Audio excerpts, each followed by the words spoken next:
서연 씨, 조용히 하세요. 당신 친부모 문제 제가 다 알고 있다고 했잖아요. 강재현의 냉소적인 목소리가 휴게실에 울려 퍼졌어요. 야, 이 새끼야. 내가 뭔데 우리 딸을 협박해? 정수가 벌떡 일어나며 소리쳤습니다. 아버지, 괜찮아요.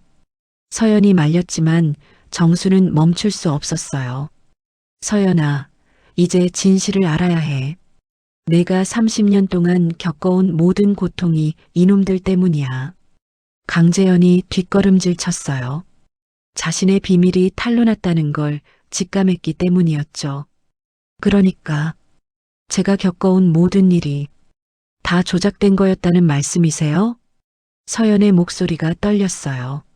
30년간의 거짓된 인생을 마주한 충격이었습니다. 내 아버지가 30년 전에 뭘 했는지, 우리 딸을 어떻게 사라지게 했는지 다 알고 있어. 그 순간 서연이 주저앉으며 눈물을 터뜨렸어요. 자신이 알고 있던 모든 것이 무너져 내리는 절망감이었습니다. 하지만 그들은 몰랐어요. 이 폭로가 30년 만에 찾아온 진짜 가족이라는 것을. 이야기를 시작하기 전에 구독과 좋아요를 부탁드립니다.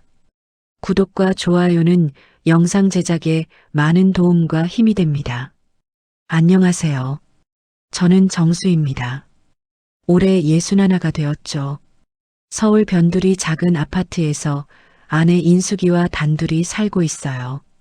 이제는 백발이 성성한 노부부가 되었지만 우리에게는 아직 끝나지 않은 이야기가 하나 있습니다. 30년 전 우리 딸 서연이가 사라졌거든요. 당시 5살이었던 그 아이는 동네 놀이터에서 놀다가 한순간에 사라져버렸어요. 경찰서를 드나들고 전단지를 붙이고 온갖 수소문을 다 해봤지만 아무런 소식이 없었습니다. 세월이 흘러 이제는 서연이가 35살이 되었겠죠. 그 아이가 어디서 어떻게 살고 있는지 아니면 아직도 이 세상에 있기나 한지 모르겠어요. 하지만 우리 부부는 포기하지 않았습니다. 아니, 포기할 수가 없었어요. 인숙이는 매일 아침 일어나서 서연이 방을 정리해요. 먼지 하나 앉지 않게 깨끗하게 닦고 그 아이가 좋아하던 인형들을 가지런히 놓아두죠. 저는 주말이면 아직도 실종자 관련 인터넷 카페에 들어가 봅니다. 혹시나 해서요. 그런데 오늘 아침은 뭔가 달랐어요.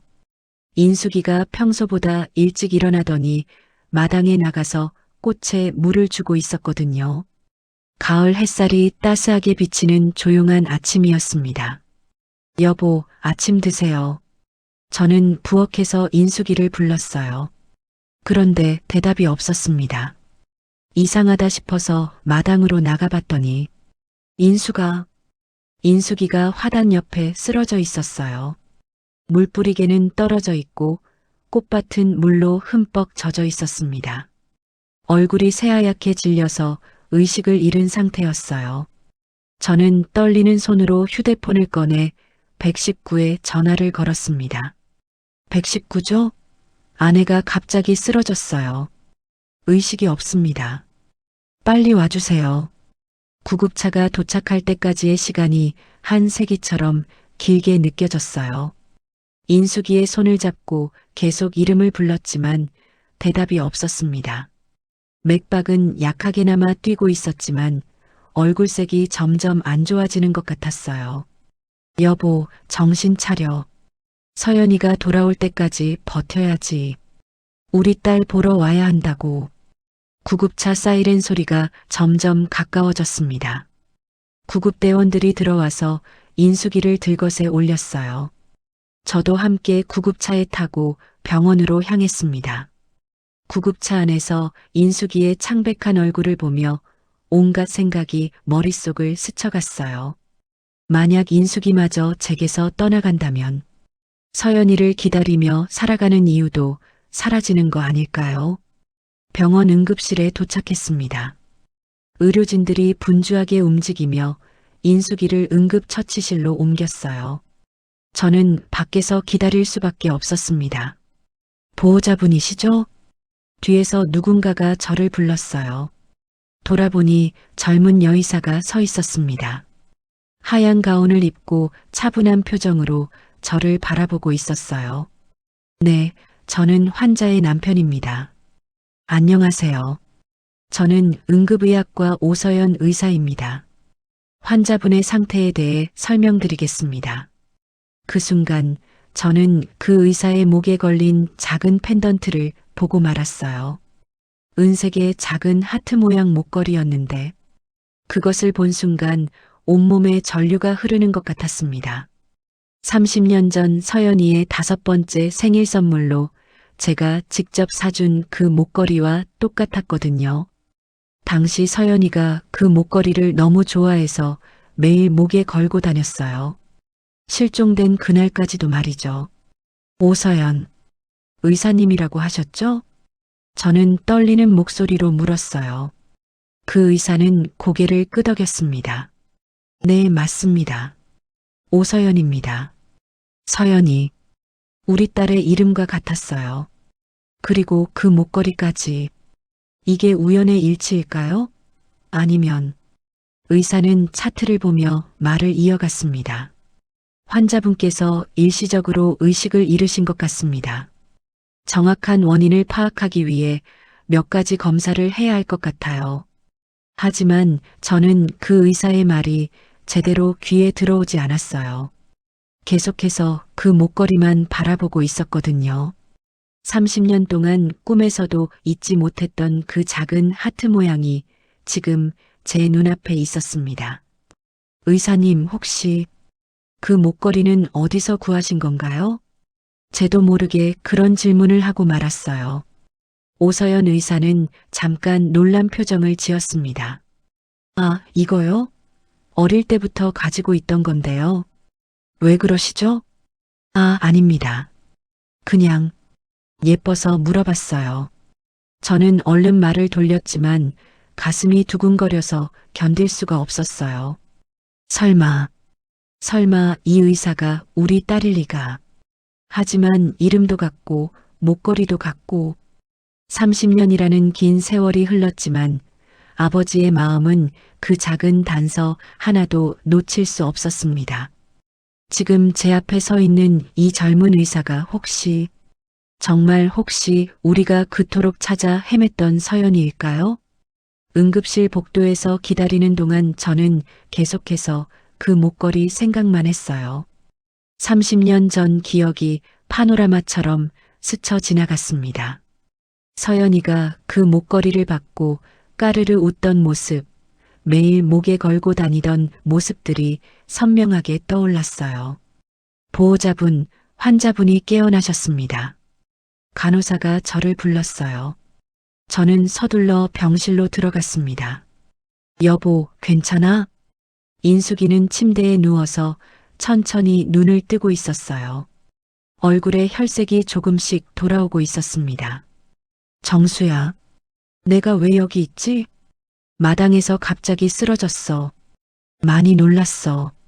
그때 오서연 의사가 병실로 들어왔어요.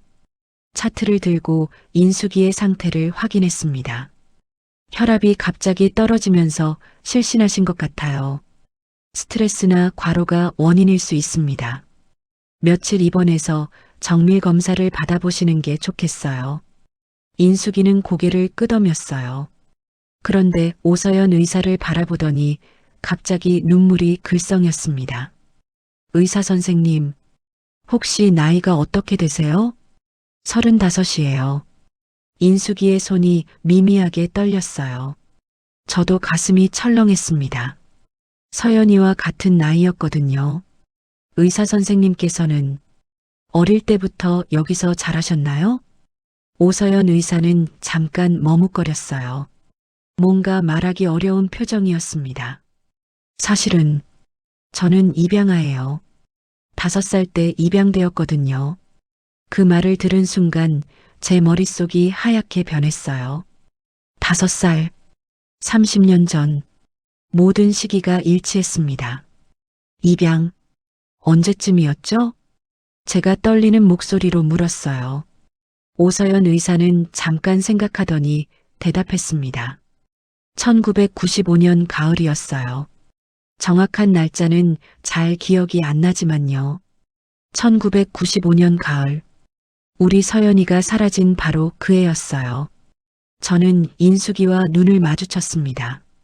인숙이도 같은 생각을 하고 있는 것 같았어요. 그 목걸이는 언제부터 가지고 계셨어요? 인숙이가 조심스럽게 물었어요. 오서연 의사는 목에 걸린 펜던트를 만지작거렸습니다.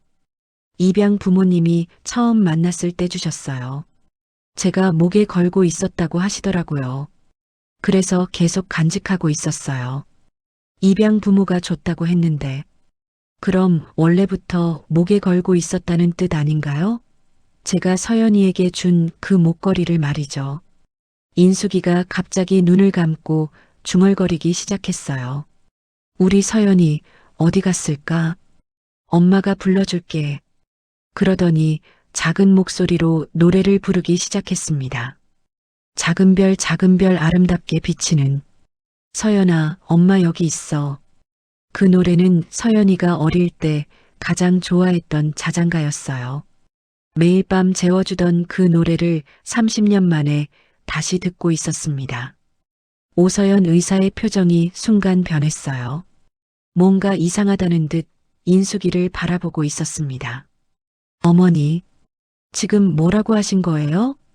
아, 미안해요. 우리 딸 이름이 서연이거든요. 어릴 때 사라졌어요.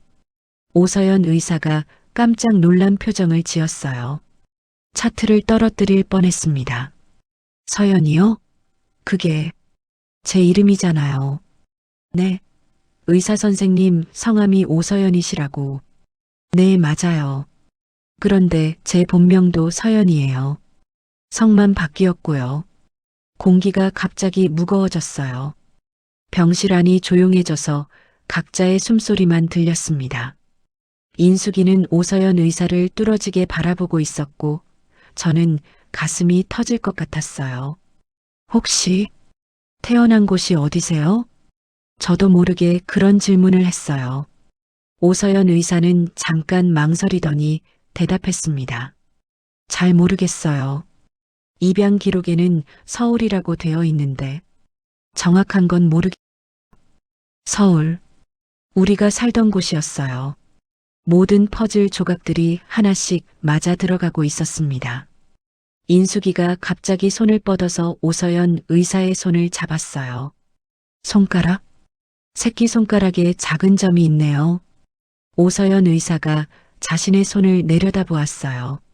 새끼손가락 첫마디에 작은 점이 있었습니다. 네, 어릴 때부터 있었어요. 점이라고 하기에는 좀 이상한데. 인숙이의 눈에서 눈물이 흘러내렸어요. 저도 숨이 막혔습니다. 서연이도 새끼손가락 같은 자리에 작은 점이 있었거든요. 의사 선생님, 혹시 기억나는 게 있나요? 아주 어릴 때 일이라도. 오서연 의사는 고개를 저었어요. 5살 이전 기억은 거의 없어요. 입양 부모님도 제가 어떤 상황에서 발견되었는지는 자세히 말씀해 주지 않으셨어요. 저는 머릿속이 복잡해졌어요. 이 모든 게 우연일까요? 이름, 나이, 입양 시기, 목걸이, 심지어 손가락의 점까지 너무 많은 일치점들이 있었습니다. 하지만 동시에 두려웠어요. 만약 정말 우리 딸이라면 30년 동안 우리 곁에 없었던 그 시간들을 어떻게 설명해야 할까요? 그리고 만약 아니라면 이 기대와 희망이 다시 한번 산산조각 날 텐데요. 오서연 의사는 당황한 기색이 역력했어요. 갑자기 이런 상황이 벌어져서 어떻게 대처해야 할지 모르는 것 같았습니다. 저는 일단 다른 환자들을 봐야 해서 내일 다시 뵙겠습니다. 그렇게 말하고는 서둘러 병실을 나가버렸어요. 남겨진 저와 인숙이는 서로를 바라보며 말이 없었습니다. 정수야, 혹시 우리 딸일까? 인숙이가 떨리는 목소리로 물었어요. 저도 확신할 수 없었어요. 너무 많은 우연이 겹쳐서 믿기 어려웠지만 동시에 부정하기도 어려웠거든요. 그날 밤 저는 잠을 이룰 수 없었어요. 30년 동안 찾아 헤맸던 딸이 이렇게 갑자기 나타날 수 있는 걸까요? 아니면 제가 너무 간절해서 착각하고 있는 걸까요? 불안과 희망이 교차하며 가슴을 짓눌렀습니다. 다음 날 오후 오서연은 병실을 다시 찾았습니다. 어젯밤 내내 잠을 이루지 못했는지 얼굴이 조금 상기되어 있었어요. 어머니, 오늘 컨디션은 어떠세요? 인숙이는 많이 좋아진 상태였어요. 하지만 어제 일로 인해 분위기가 여전히 어색했습니다. 의사 선생님, 어제 말씀하신 일, 혹시 더 자세히 들어볼 수 있을까요? 저는 조심스럽게 물었어요. 오서연은 잠깐 망설이더니 의자에 앉았습니다. 사실, 저도 어젯밤에 많은 생각을 했어요. 입양 부모님께 다시 물어봤는데, 그녀는 천천히 말을 이어갔어요. 제가 5살 때 서울 한 놀이터에서 발견되었다고 하시더라고요. 며칠 동안 부모를 찾아 헤맸지만 나타나지 않아서 결국 입양기관을 통해 저희 부모님께 맡겨진 거라고. 놀이터에서 발견. 바로 우리 서연이가 사라진 그 놀이터 얘기일까요? 저는 가슴이 뛰기 시작했어요. 혹시 어떤 놀이터인지 기억하세요? 정확하지는 않지만 신림동 쪽이었다고 하시더라고요. 신림동. 바로 우리가 살던 동네였어요. 인숙이가 제 손을 꽉 잡았습니다. 그런데 말이에요. 오서연이 갑자기 표정이 어두워졌어요. 제가 어릴 때부터 지금까지 항상 저를 지켜주던 친구가 한 명 있어요. 김진호라는 친구인데 그녀의 목소리가 떨렸어요. 뭔가 힘든 이야기를 꺼내는 것 같았습니다. 진호 오빠는 저보다 3살 위에요. 어릴 때부터 같은 동네에 살면서 항상 저를 보살펴줬거든요. 제가 학교에서 괴롭힘을 당하면 나서서 막아주고 아프면 병원까지 데려다주고 오서연의 눈에 눈물이 맺혔어요. 그런데 고등학교 때 일이 생겼어요. 저희 학교 재단 이사장 아들인 강재현이라는 학생이 있었는데 그 학생이 저에게 계속 관심을 보였어요. 처음에는 단순한 호감인 줄 알았어요. 하지만 점점 심해졌죠. 제가 싫다고 해도 계속 따라다니고 집까지 와서 기다리고. 강재현, 재단 이사장의 아들이라는 것만 들어도 만만치 않은 상대였을 것 같았어요. 진호 오빠가 그 상황을 보다 못해서 나섰어요. 강재현에게 서연이를 괴롭히지 말라고 했죠. 그런데 오서연이 목을 감쌌어요. 말하기 힘든 부분에 다다른 것 같았습니다. 어느 날 방과 후 강재현이 저를 학교 뒷산으로 불러냈어요. 무서워서 따라갔는데 갑자기 제 손목을 잡으면서 이상한 말을 하기 시작했어요. 진호 오빠가 마침 그 상황을 보고 달려왔어요. 강재현을 밀치면서 저를 보호하려고 했죠. 그런데 그녀의 목소리가 더욱 작아졌어요. 싸움이 벌어졌고 강재현이 넘어지면서 머리를 다쳤어요. 심하지 않은 상처였는데 다음 날 갑자기 진호 오빠가 폭행 혐의로 경찰서에 끌려갔어요. 이 얘기가 점점 심각해지고 있었어요. 저는 숨을 죽이고 들었습니다. 강재현은 진호 오빠가 이유 없이 자기를 폭행했다고 신고했어요.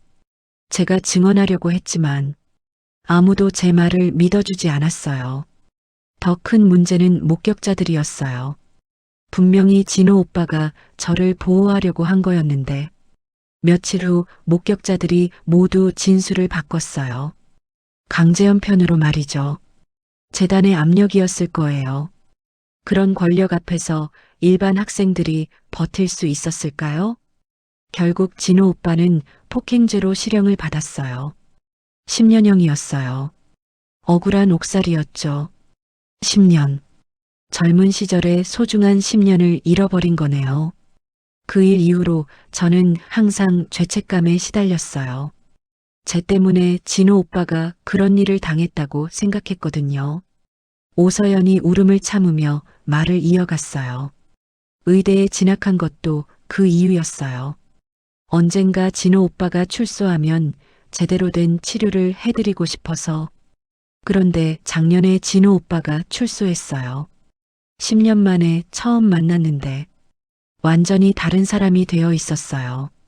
말수도 줄어들고 사람들을 잘 믿지 못하더라고요.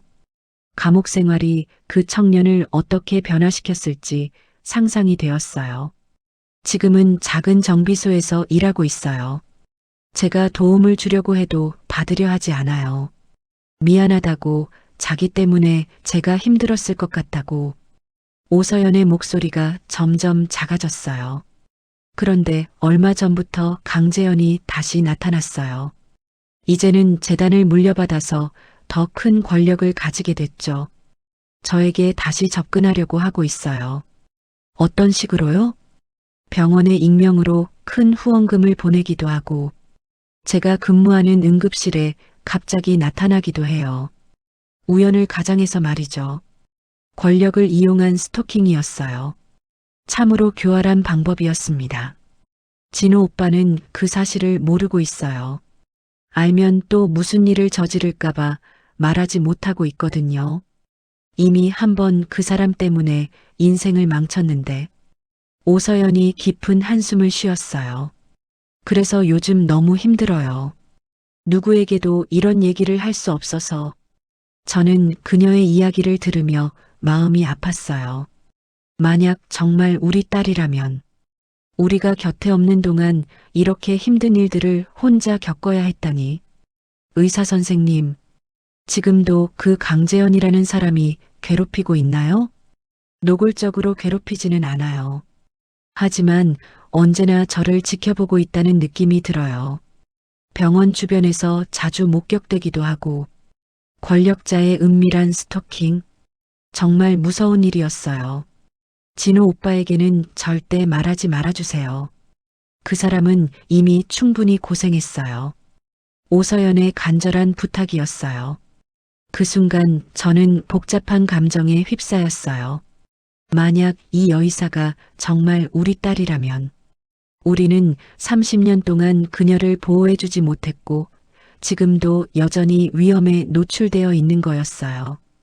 어둠 속에서 홀로 이 모든 일들을 견뎌내야 했던 그녀가 안쓰러웠습니다. 그날 밤 저는 중요한 결정을 내렸습니다. 확실하게 알아야 했어요. 30년 동안의 의문을 끝낼 때가 왔다고 생각했거든요. 다음 날 오서연이 인숙이를 진료하러 왔을 때 저는 조심스럽게 부탁드렸어요. 의사 선생님 혹시 DNA 검사 같은 걸 할 수 있을까요? 저희도 정확히 알고 싶어서요. 오서연은 잠깐 망설이더니 고개를 끄덕였어요. 저도 궁금했어요. 알아봐야 할 것 같아요. 검사는 생각보다 간단했습니다. 구강 면봉으로 타액을 채취하는 것뿐이었어요. 하지만 결과를 기다리는 일주일이 한 세기처럼 느껴졌습니다. 그 기간 동안 인숙이의 상태는 점점 나빠졌어요. 처음에는 단순한 실신인 줄 알았는데 정밀 검사 결과 심각한 심장질환이 발견되었거든요. 수술이 필요한 상태입니다. 하지만 고령이시라 위험 부담이 큰 편이에요. 담당 의사의 말에 저는 머리가 하얗게 변했어요. 이제 막 딸을 찾았을지도 모르는데 아내마저 잃을 수도 있다는 생각에 절망스러웠습니다. 일주일 후 DNA 검사 결과가 나왔어요. 오서연이 봉투를 들고 병실로 들어왔습니다. 그녀의 손이 미세하게 떨리고 있었어요. 결과가 나왔어요. 저는 숨을 참고 기다렸습니다. 친자 확률 99.9%입니다. 그 순간 세상이 멈춘 것 같았어요. 30년 만에, 정말 30년 만에 우리 딸을 찾았습니다. 인숙이가 의식이 흐릿한 상태에서도 눈물을 흘렸어요. 서연이, 우리 서연이. 하지만 기쁨도 잠깐이었습니다. 현실은 너무 복잡했어요. 아버지, 라고 불러도 될까요? 오서연이 조심스럽게 물었어요. 그 말을 들으니 가슴이 터질 것 같았습니다. 그럼 물론이지. 하지만 오서연의 표정은 복잡했어요. 기쁨보다는 혼란이 더 큰 것 같았습니다. 솔직히 말하면 아직 실감이 안 나요. 30년 동안 다른 부모님 밑에서 자랐는데 갑자기 친부모님이 나타나셨다고 해서 바로 가족이 될 수 있는 건 아니잖아요. 그 말이 가슴에 비수처럼 꽂혔어요. 하지만 서연이 말이 맞았어요. 혈연 관계가 확인되었다고 해서 바로 부녀간이 될 수는 없는 거였어요. 그리고 진호 오빠 때문에 걱정이 많아요. 제가 갑자기 가족이 생겼다는 걸 알면 어떻게 생각할까요? 진호, 그 청년에 대한 이야기를 들을 때마다 마음이 아팠어요. 혹시 그 친구를 만날 수 있을까? 제대로 감사 인사라도 드리고 싶어? 아니에요. 진호 오빠는 사람들을 잘 안 만나려고 해요. 특히 모르는 사람들은. 그날 저녁 저는 혼자 진호가 일한다는 정비소 주변을 돌아다녔어요. 딸을 30년 동안 지켜준 그 청년이 어떤 모습인지 보고 싶었거든요. 작은 골목길 끝에 있는 낡은 정비소였어요. 불빛이 희미하게 새어나오고 있었습니다. 정비소 문틈으로 들여다보니 한 청년이 혼자 야간 작업을 하고 있었어요. 30대 중반으로 보이는 마른 체구의 남자였습니다. 얼굴에는 피로가 가득했고 옷은 기름때로 얼룩져 있었어요. 그가 김진호인 것 같았어요. 우리 딸을 지켜주느라 10년을 감옥에서 보낸 그 청년 말이에요. 문득 그가 도구를 떨어뜨렸어요. 쪼그리고 앉아서 줍는 모습을 보니 어깨가 구부정했습니다. 감옥 생활이 그를 어떻게 변화시켰는지 알 수 있었어요. 정비소 한편에는 간이 침대가 놓여 있었어요. 아마 그곳에서 잠을 자는 것 같았습니다. 제대로 된 집도 없이 지내고 있는 거였어요. 저는 가슴이 먹먹해졌어요. 우리 딸을 지켜주느라 이렇게 된 건데 제가 아버지로서 뭘 해드릴 수 있을까요? 다음 날 아침 더 충격적인 소식을 들었어요. 아버지, 어머니 상태가 급격히 나빠졌어요. 수술을 당장 해야 할 것 같아요. 인숙이가 새벽에 의식을 잃고 중환자실로 옮겨진 거였어요.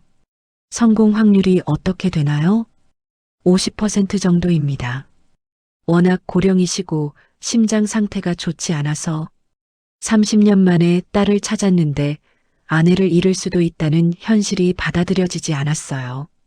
수술실 앞에서 기다리는 동안 서연이가 옆에 앉았어요. 아버지, 죄송해요. 제가 나타나서 오히려 어머니께 스트레스를 드린 건 아닐까요? 아니야. 너 때문이 아니야. 하지만 속으로는 복잡했어요. 정말 우연의 일치일까요? 서연이를 만난 직후 인숙이가 쓰러진 게 말이에요. 수술이 시작되고 몇 시간이 지났어요.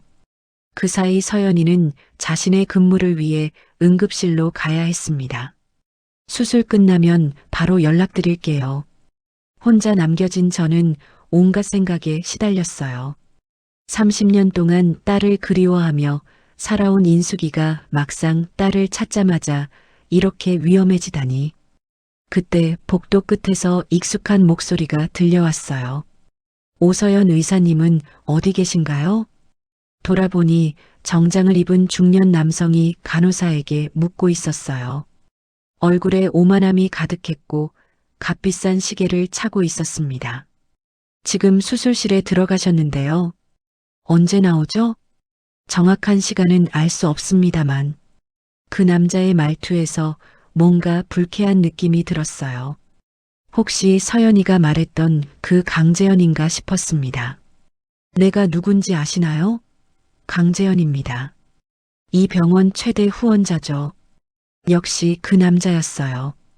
권력을 앞세워 서연이를 괴롭히는 바로 그 사람이었습니다.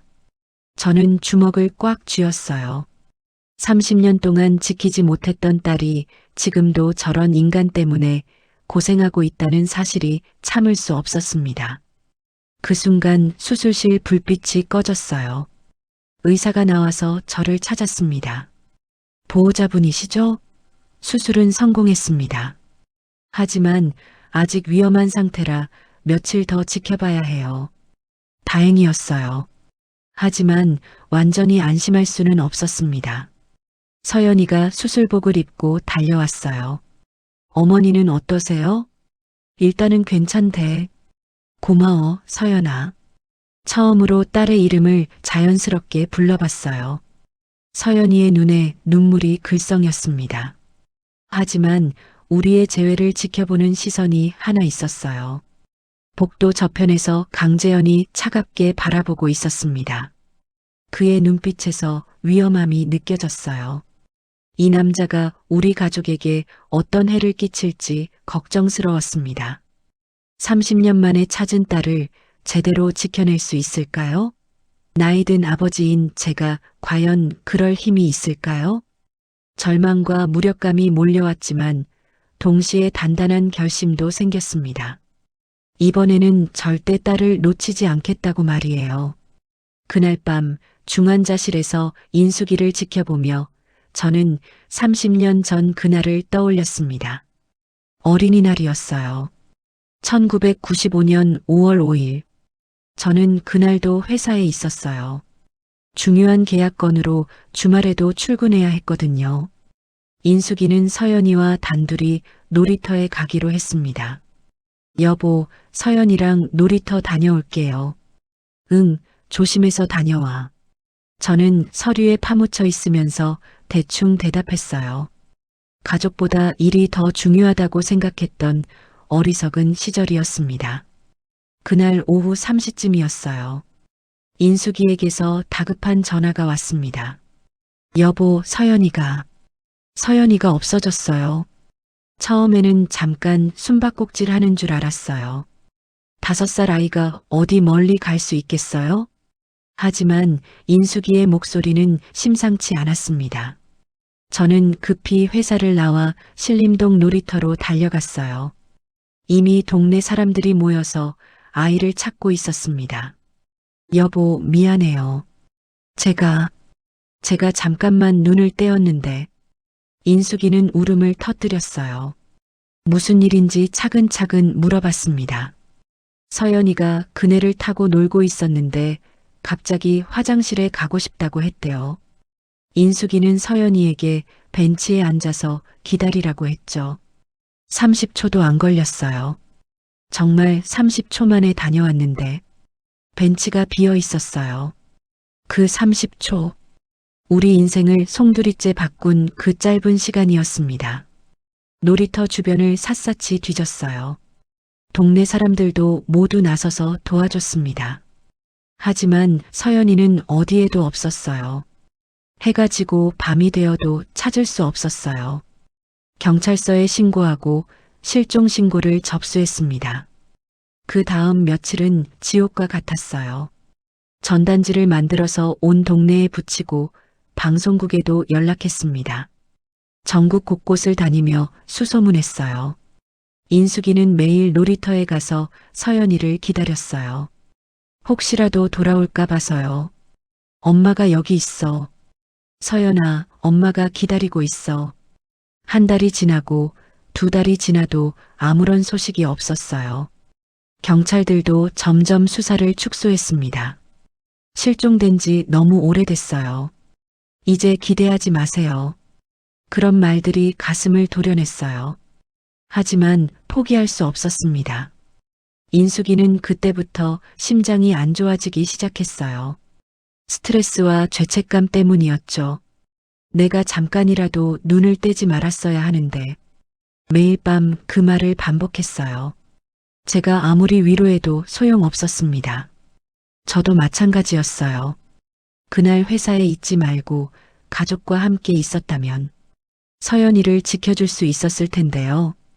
일에만 매달려서 가족을 제대로 돌보지 못했던 제 자신이 원망스러웠어요. 그날 이후 30년 동안 저희 부부는 죄책감 속에서 살았습니다. 서연이 방을 그대로 두고 매년 생일날마다 케이크를 사서 기다렸어요. 혹시라도 돌아올까 봐서요.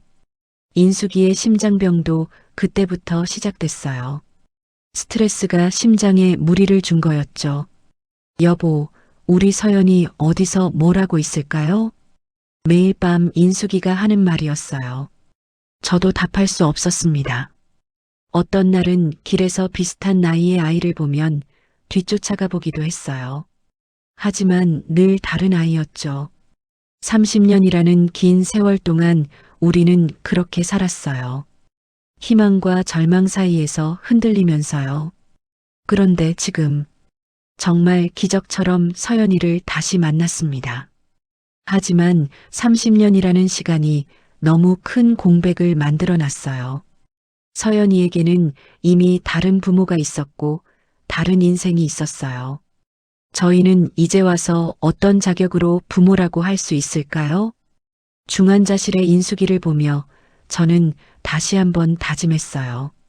이번에는 절대 놓치지 않겠다고. 비록 늦었지만 이제라도 제대로 된 아버지가 되어보겠다고요.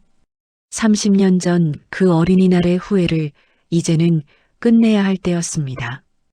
인숙이가 수술 후 회복되는 동안 저는 혼자 조사를 시작했습니다. 30년 전 그 사건에 대해 다시 파헤쳐 보기로 했어요. 먼저 당시 경찰서 기록들을 뒤져봤습니다. 퇴직한 담당 형사님도 만나봤어요. 그분은 저를 기억하고 계셨습니다. 정수 씨, 그때 일이 좀 이상했어요. 형사님의 말씀이 심상치 않았어요. 어떻게 이상했다는 건가요? 실종 신고 접수한 지 일주일 만에 갑자기 수사 중단 지시가 내려왔거든요. 위에서 내려온 명령이었어요. 누군가 수사를 의도적으로 중단시켰다는 얘기였어요. 혹시 누구 지시였는지 확실하지는 않지만 당시 시의원이었던 강명수 씨 쪽에서 압력이 있었다는 소문이 있었어요. 강명수, 강재현의 아버지였어요. 그 이름을 듣는 순간 등골이 서늘해졌습니다. 다음 날 저는 당시 입양기관을 찾아갔어요. 30년 전 서연이를 입양 보낸 그곳 말이에요. 죄송하지만 개인정보는 공개할 수 없습니다. 하지만 포기할 수 없었어요. 퇴직한 직원을 수소문해서 만났습니다. 그 아이, 기억나요? 참 안쓰러웠어요. 그 직원분은 30년 전을 회상했어요. 보통은 부모가 직접 데려오거나 경찰서를 통해서 오는데 그 아이는 달랐어요. 어떻게 다르다는 건가요? 개인이 데려왔거든요. 정장을 입은 중년 남성이었는데 아이를 발견했다면서 맡기고 갔어요. 그 남성이 누구였을까요? 형사님이 말했던 강명수와 관련이 있을까요? 혹시 그 남성의 신원을 확인하셨나요? 그때는 지금처럼 절차가 까다롭지 않았어요. 신분증만 확인하고 끝이었죠. 더 자세한 정보를 얻기 위해 당시 입양기관 주변을 조사했어요. 오래된 상점들을 돌아다니며 수소문했습니다. 30년 전이면 잘 기억이 안 나는데요. 대부분 기억하지 못했지만 한 분만은 달랐어요. 입양기관 맞은편 문구점을 운영하던 할머니였습니다. 아, 그 일, 기억나요.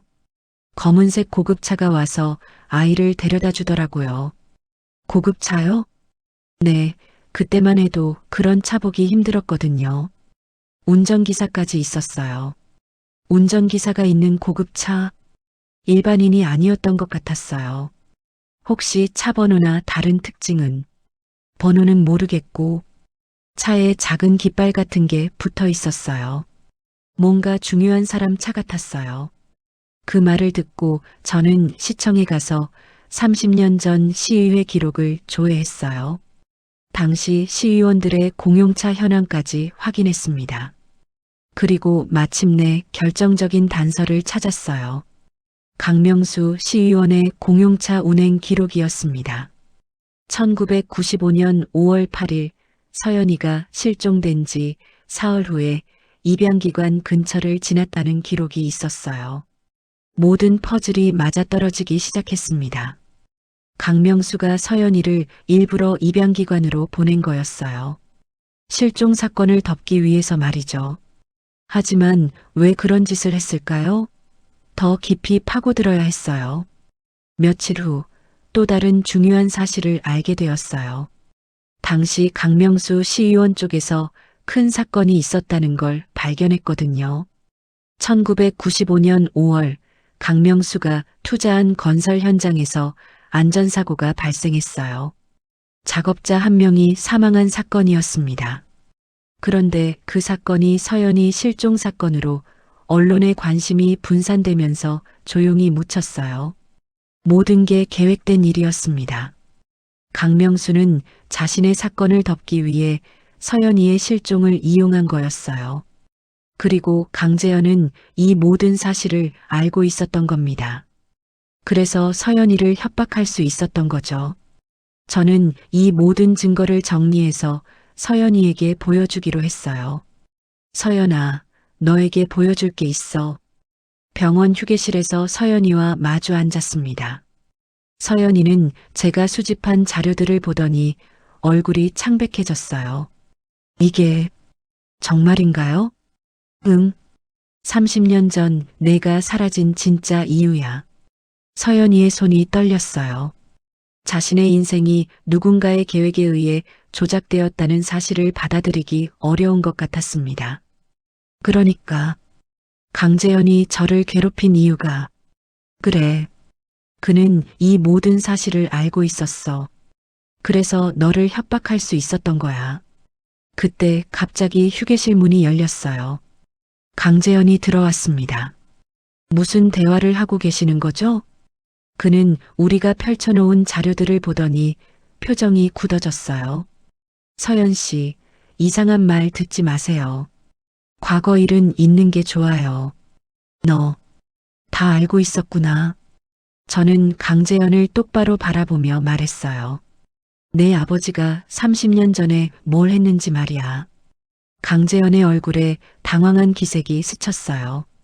하지만 곧 냉소적인 미소를 지었습니다. 증거가 있나요? 30년 전 일을 누가 믿겠어요?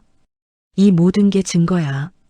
내 아버지의 공용차 운행 기록, 입양기관 증언, 안전사고, 은폐 정황까지. 강재현의 미소가 사라졌어요. 서연 씨, 조용히 하세요. 당신 친부모 문제, 제가 다 알고 있다고 했잖아요. 그 순간 저는 참을 수 없었어요. 야, 이 새끼야. 제가 일어서며 소리쳤습니다. 내가 뭔데 우리 딸을 협박해? 내 아버지가 저지른 짓을 숨기려고? 서연이가 깜짝 놀라며 저를 말렸어요. 아버지, 괜찮아요. 하지만 저는 멈출 수 없었어요. 서연아, 이제 진실을 알아야 해. 내가 30년 동안 겪어온 모든 고통이 이놈들 때문이야. 강재현은 뒷걸음질 쳤어요. 자신의 비밀이 탄로났다는 걸 알았기 때문이었죠. 서연이는 충격에 빠져 있었어요. 자신이 알고 있던 모든 것이 거짓이었다는 사실을 받아들이기 어려워했습니다. 그러니까 제가 겪어온 모든 일이 다 조작된 거였다는 말씀이세요? 눈물이 서연이의 뺨을 타고 흘러내렸어요. 30년간의 거짓된 인생을 마주한 절망감이었습니다. 강재현은 더 이상 여기 있을 수 없다는 듯 서둘러 휴게실을 나갔어요. 하지만 그의 얼굴에는 분노가 가득했습니다. 이제 진짜 전쟁이 시작될 것 같았어요. 진실이 밝혀진 다음 날 인숙이의 상태가 급격히 악화되었습니다. 의료진은 응급수술이 필요하다고 했어요. 보호자분, 수술 동의서에 서명해 주세요. 담당 의사가 심각한 표정으로 말했습니다. 성공 확률은 어떻게 되나요? 현재 상태로는 30% 정도입니다. 하지만 수술하지 않으면 더 이상 말할 필요가 없었어요. 저는 떨리는 손으로 동의서에 서명했습니다. 수술실 앞 복도에서 기다리는 동안 서연이가 제 옆에 앉았어요. 처음으로 아버지와 딸로서 함께 견디는 시간이었습니다. 어머니가 괜찮으실까요? 서연이의 목소리가 떨렸어요. 30년 만에 만난 어머니를 잃을까봐 두려워하고 있었습니다. 괜찮을 거야. 우리가 함께 있으니까. 저는 서연이의 어깨를 살짝 두드렸어요. 그러자 서연이가 처음으로 제 품에 기대어 울기 시작했습니다. 아버지, 정말 죄송해요. 30년 동안 찾지 못하게 해서. 무슨 소리야? 내 잘못이 아니야. 우리는 그렇게 서로를 위로하며 수술이 끝나기를 기다렸어요. 몇 시간이 지나서 수술실 불빛이 꺼졌습니다. 의사가 나와서 우리를 찾았어요. 수술은 성공했습니다. 다행히 위험 고비는 넘겼어요. 서연이가 안도의 눈물을 흘렸어요. 저도 가슴에서 무거운 돌덩이가 빠지는 기분이었습니다. 하지만 회복까지는 시간이 필요해요. 며칠 더 중환자실에서 지켜봐야 합니다. 그날 밤 중환자실에서 인수기를 지키고 있는데 누군가 병원 복도에 나타났어요. 김진호였습니다. 마른 체구의 어깨가 움츠러든 모습이었어요. 하지만 걱정스러운 표정으로 이쪽을 바라보고 있었습니다. 서연이가 연락했나 봐. 진호는 조심스럽게 다가와서 인사했어요. 안녕하세요. 서연이 아버님이시죠? 김진호입니다. 아, 진호군. 그동안 우리 딸 돌봐줘서 고마웠어. 진호는 당황한 듯 손을 흔들었어요. 아니에요. 제가 뭘 한 것도 없는데. 10년 감옥에 있으면서도 서연이를 지켜줬잖아. 그게 얼마나 큰 일인데. 진호의 눈에 눈물이 맺혔어요. 아마 오랫동안 아무도 인정해주지 않았던 일을 처음 인정받은 기분이었을 거예요. 서연이가 아버님을 찾았다고 들었어요. 정말 다행이에요. 너도 이제 새 출발할 수 있을 거야. 억울한 누명도 곧 벗게 될 테니까.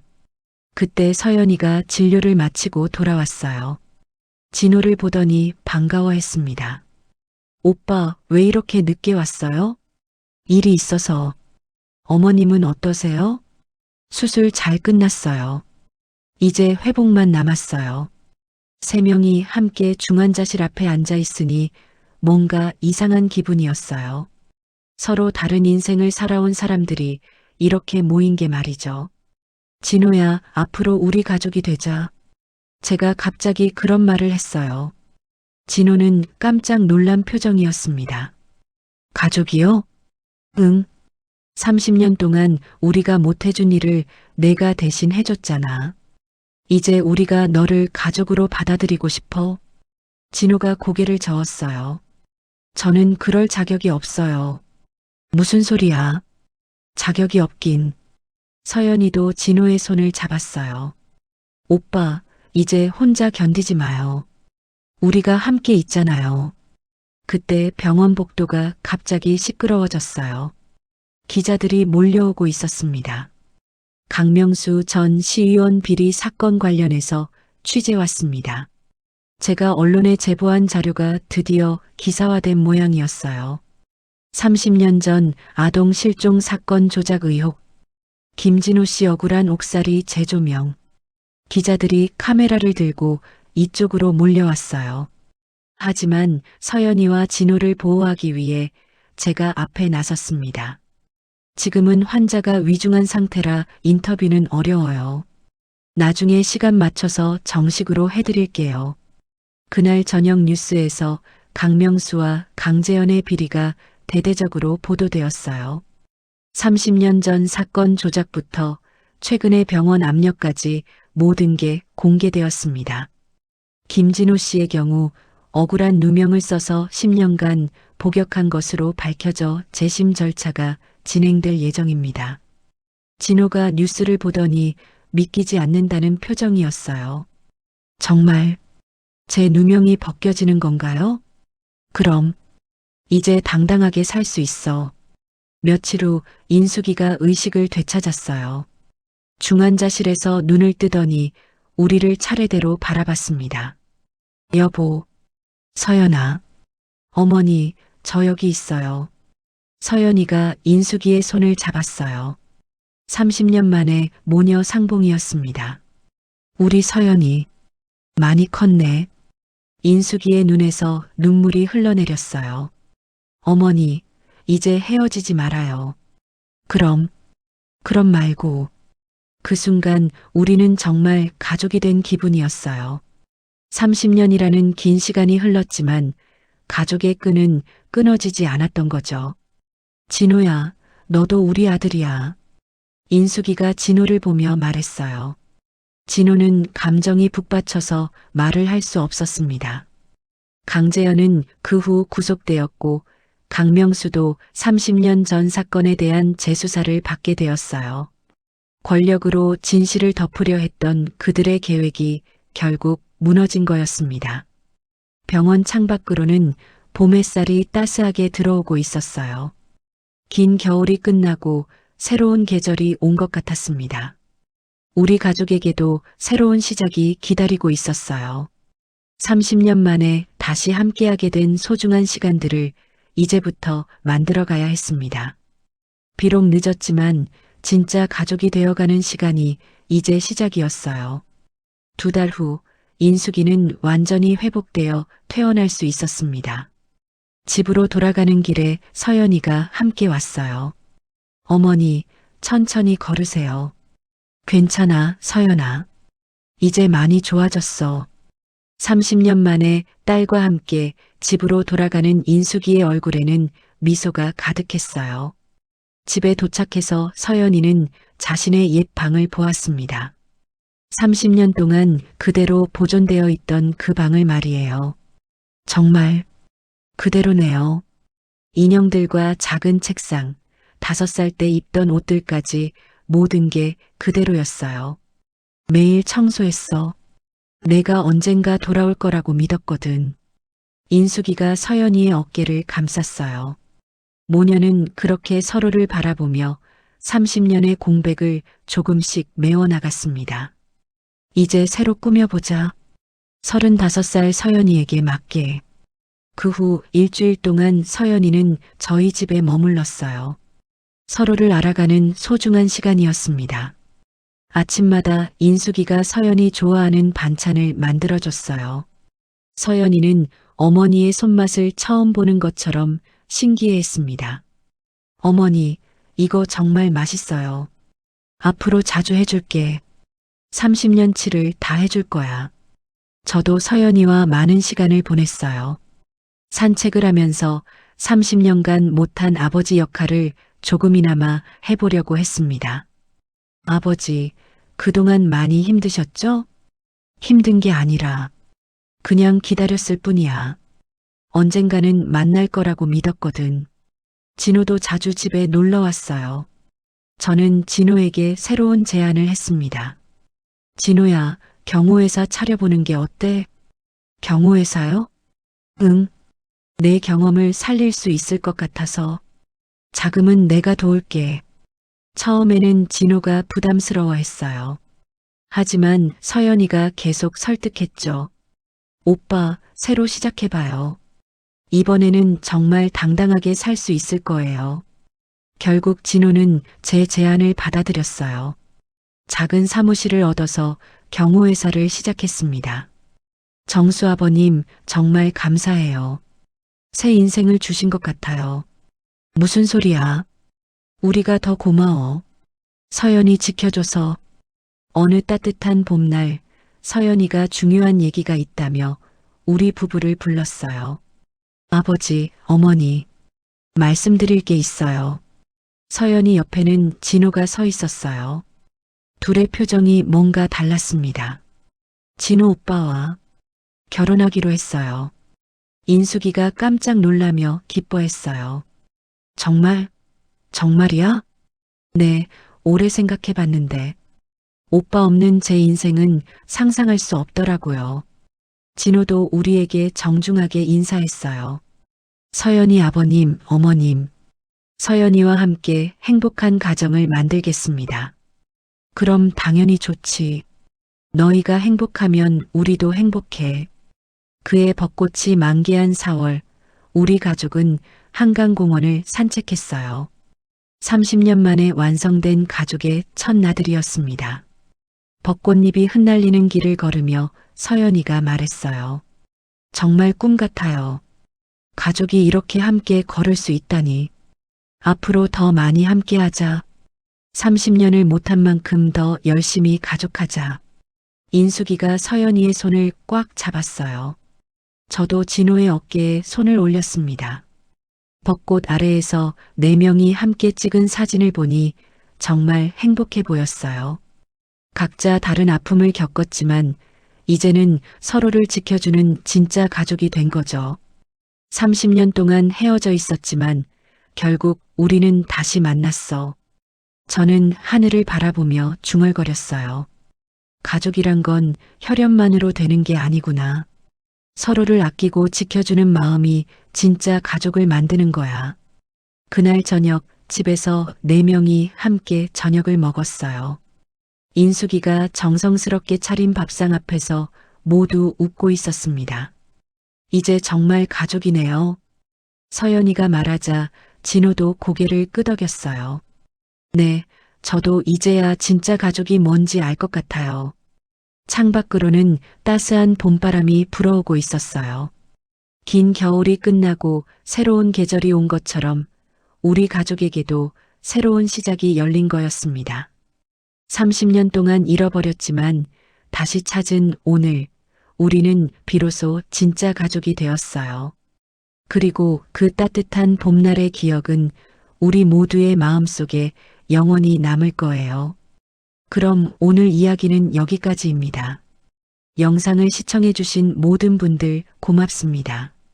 저는 AI 나레이션 사연 읽는 펭귄이었습니다. 구독과 좋아요 부탁드립니다.